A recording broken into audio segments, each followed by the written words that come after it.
How are you, Grayson? How's everything going? 'Cause you're on tour. I'm so good. I'm on tour and believe it or not, like I am such a grandpa. I'm so proud of myself for staying up until 11 p.m. tonight. I know it's in the morning time in Australia, but I'm proud of myself. It's 11 and I'm awake. I'm Oh my God. here. Thank you so much. I appreciate it because obviously like the time difference is so crazy. No, of course. No, thank you. I appreciate it. I'm really excited to be talking to you.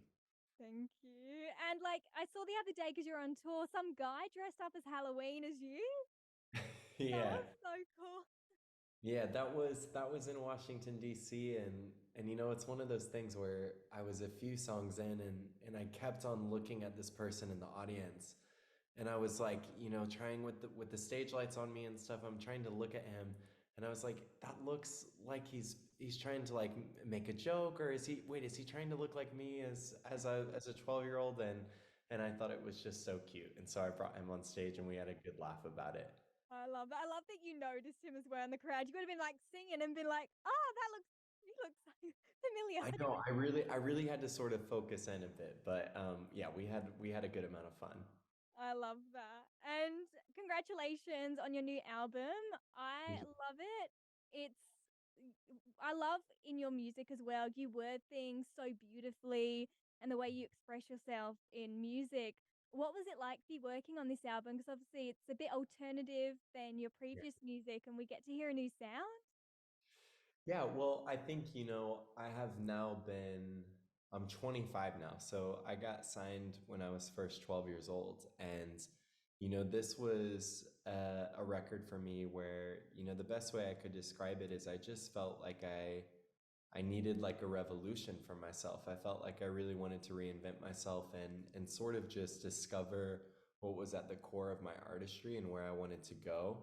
And I went into this record, the saying is like completely blind. Like I didn't have a record label for this album. I didn't have like really any support. I really trusted my instinct on it and wanted to try something new. And it's by far, I think, the most proud I've been of anything from my career. And honestly, all of it, to still be here making music, playing shows, and doing this so many years later, it feels like a dream come true. And so I'm very proud of Palladium. I love that because, like, when you're working on music as well, you have so many people with different input from the label and stuff like that. And Yeah, it's so good to see you do this album by yourself, yeah. working with the producers and writers you worked with and to create something so organic and special. Like, yeah. Oh, well, thank you. Yeah, thank you so much. And it feels, honestly, even to be talking about it now, I'm in Nashville right now on a break from tour, but I was here truly a year ago, start just beginning the process of working on this record. So it really does feel like a dream come true. That's so awesome because so you wrote it obviously during lockdown, like the whole Yeah. during the pandemic. Yeah. Yeah. That's so cool. Did I see? I can't remember where I saw something like a while ago. Was it working at Leland's studio or something? Yeah, very much so. Leland is a very, very good friend of mine. Yeah. He's amazing. He's so talented. Uh-huh. I've known Leland since I was 15 years old. And so he's one of my dearest friends, and another person, as you go through the industry, you really have, your true friends, your people that really lift you up. And he's definitely always been one of those people that, I mean, through any up or down I've had, he's always just told me to keep my focus on myself. And so yeah, very, very, very close to him. I love that because we're internet friends. I've never met Leland, but like we've been following each other for years on like socials and like chatting. So yeah, it's cool that you guys Oh, nice. Well, I'll tell him you said hello. thank you. Uh, And one of my favorite songs from your album as well is Home Run Hitter. I oh, love thank that you so much. song. I like the way you've expressed that song as well. What was it like for you working on that one?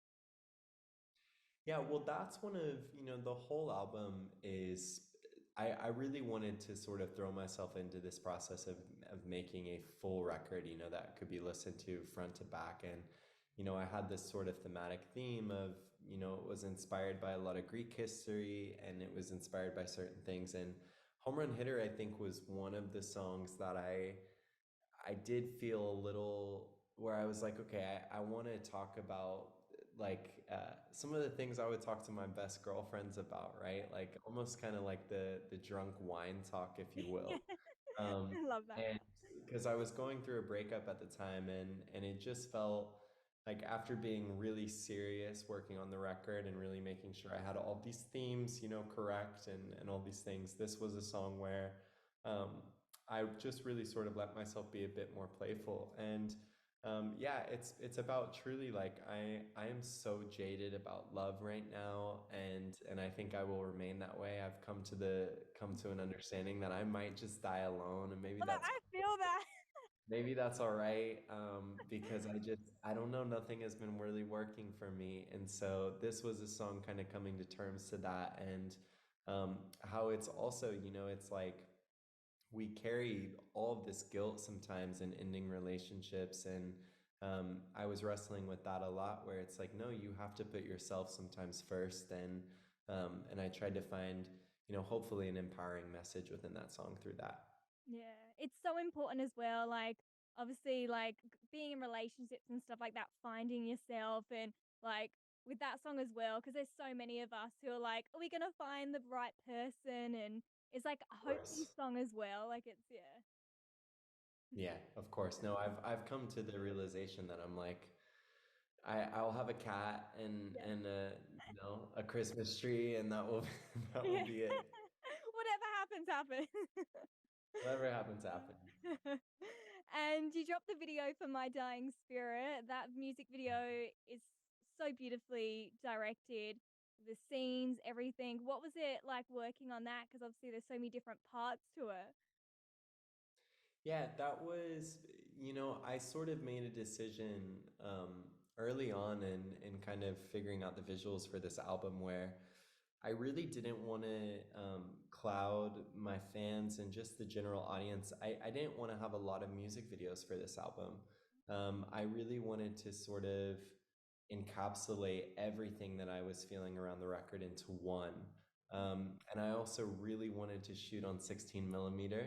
So on all film, which is what My Dying Spirit was shot on. And so, we really spent a lot of time, Damien Blue and I, who's the director for that video, on thinking of what the right story was. And that song is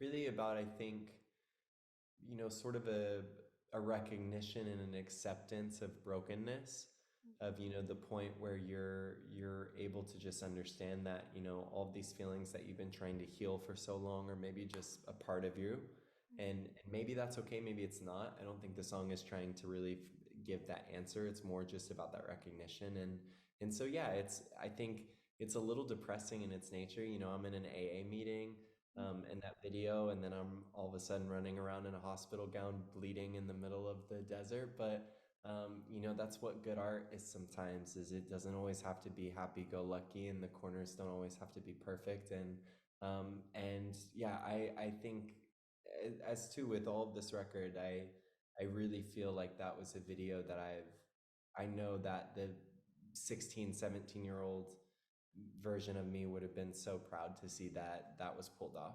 Yeah, it turned out amazing. And like, was that also like a real owl in the music video? Like, That was a real owl. yeah. His name was Archie. Yeah. Uh, He was really sweet. And it was really crazy to have him on set. When you're shooting on film, you don't have a ton of time, right? So yeah. you're literally like, when you click record, you're limited for how much rolls and how many things you have.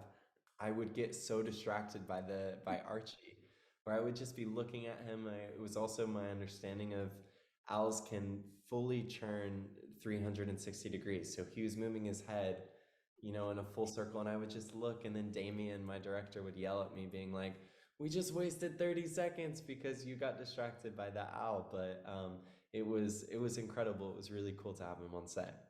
Oh, that's so amazing. Cause like ours as well, like you don't really see them up close and like their heads and stuff Of turning around. You're course. like, oh my God. Of course. Yeah, it's very true. And it's so cool as well because you're an archaeologist. A little bit. I mean, I Yeah. didn't. I It's true. It's true. I am an archaeologist. I think a lot of archaeologists that actually had degrees would be a little mad at me saying that, but I only dropped out of college because I had an album to put out. Yeah. But yes, I did study as an archaeology major and have been on excavation and yeah, it's been a part of my life. And still to this day, I still try to remain active in that field as much as I can. Oh, it's so awesome. What's it like studying that? Because obviously it's so interesting, like all the the ancient Egypt stuff and everything like that. So like it's cool how you got to yeah, study that. Yeah, I wasn't Egyptologists are very they're very good at what they do. I didn't study ancient Egypt, but Oh, I was more into ancient Greek oh, yep. um, archaeology and a lot of things in sort of ancient Palestine. But I think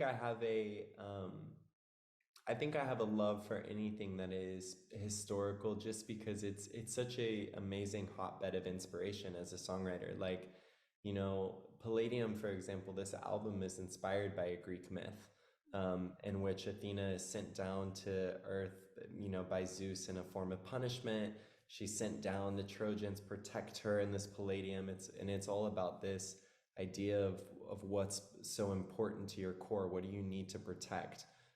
As an individual to keep your surroundings safe. And so I just find great inspiration within a lot of these stories. And you know, I think another thing that you know a lot of people don't realize is anyone in the spotlight, and I really think someone or anyone who started off as a kid, sort of like I did, there's always this yearning and desire to sort of be invisible and to sort of get away from things, right? And to get away from it all. And studying history shows you how small you are on the grand scheme of things. And I think there's a lot of beauty in that. So maybe that was a connection of why I was so passionate about it too. Yeah, I love that. That would have, yeah, been so amazing doing that. And it's good, like you're obviously doing both as well. You did that, and you're still Yeah. doing music as well. Because I remember years ago, I remember being in high school, seeing your performance of Paparazzi, and Yeah. like it's crazy to think it's been that long. I remember the whole Monster fan base were all like, "Oh my god, like this is amazing!" Like even now, people still post about it on Twitter. It's so cool. Very much so. Yeah. And it's had its resurgence on TikTok for sure. Yeah. So amazing. And I've got a fun rapid round of questions. Beautiful. What is your favorite show to binge watch? Favorite show to binge watch? I would say The Office, hands down. Oh, such a good show. Uh, And describe your music in 3 words. In 3 words, I would say, oh, okay, this is hard. Um, so it's hard to do this without sounding a little pompous and a little like, but okay, I would say soulful. Um, I would say lyrical because I try to put so much focus on the lyrics, and I would say gay. Love that. And if you had any superpower, what would it be? To be invisible. That would be really cool. Mhm. Could just go anywhere and no one would know. I know, to be able to spy on people, that could be Yeah. nice. Uh-huh. And your most used emoji. Definitely it would be either between the purple devil, I use a ton, Oh, and also there's one, it's just like this sort of calm smile. It's like, it's not, do you know what I'm talking about? yeah, It's like, there's I don't know, it's not even a smile, it's just a very content, like, it's like, it's the text that you send where you're like, all good, yeah. and then emoji, yeah. And what is your favorite snack? Favorite snack? There's a snack in America called Takis, Takis. Have Oh, you is ever that heard the of those? crisp in the purple packet? Is that the one? Yeah. Yes. That's it. That's it. That's definitely my favorite snack. They're so spicy, but they're so good. Oh, they do look really good. I've never had them, but whenever I see them, I'm like, oh my God, they look Uh-huh. amazing. They're really nice. And your dream collaboration? Dream collaboration, I think at the moment, oh, it's so hard. Um, there's, you know the band The XX, yeah? Oh, yep. Oliver Sim, who's the bassist in the XX, I would love to work with him one day. That would be really cool. Mhm. And what was the first concert you ever went to? Lady Gaga Monster Ball in 2010 in Oklahoma City. My God, that seems like forever ago now. I went to the one in Australia. Yeah, Iconic. we're both old. That's the issue. I That was know. a decade ago. I We're know getting my old. back hurts. I'm old. Same. What's your favorite Gaga song? Oh man, that's so tricky. Okay, let's go off the most recent album. So we'll just limit it to Chromatica. I think 911. Yeah, that song goes off. Like, Also Enigma from Chromatica is a really incredible song as well. I think that yeah. might be a bit of a hot take. I know that album is, yeah, that's amazing. Very much so. And what's your go-to coffee order? A latte with whole milk, which is also kind of a hot take because everybody doesn't do real milk anymore. Yeah. Um, and then like the smallest amount of vanilla, very, very small, or a cortado. Oh, I haven't heard of that. A cortado, it's like a almost kind of like a cappuccino, but not a little different. You guys also in Australia, you have flat whites, right? Yeah, flat whites, where it's like like yeah, no froth, like the tiniest bit. Yeah, I love a flat white as well. They're good. Vanilla as well is always so amazing in coffee. Just a small amount. In America, they like they down it way too much. And what's a film you never get tired of watching? I watched, my dad showed me Goodfellas. It's a mob movie, a mafia movie by Martin Scorsese when I was a kid. He showed that to me way too young, and I like watch it at least like 2 or 3 times a month. Yeah, oh wow. But I have to Uh, check that out. it's really long. It's like 3 hours long. Uh-huh. And do you have any plans to come to Australia anytime soon? It's looking like that's going to happen. I think we're looking towards the spring of 2023. Oh, I have never been to Australia, which is absolutely oh, crazy. been here? Oh, I've never been to Australia and all of the years of my career, and so it's probably one of the last places that I haven't been, and so I really want to come down and obviously have so many Australian friends and collaborators in music and stuff. So it's very overdue for me to come to Australia. that'll be amazing for you to come here and like tour. You can get your flat white as well. And I can get my flat whites too. Thank you so much for the chat. It's so lovely finally chatting with you. And you should be so proud, like watching your career like over the years.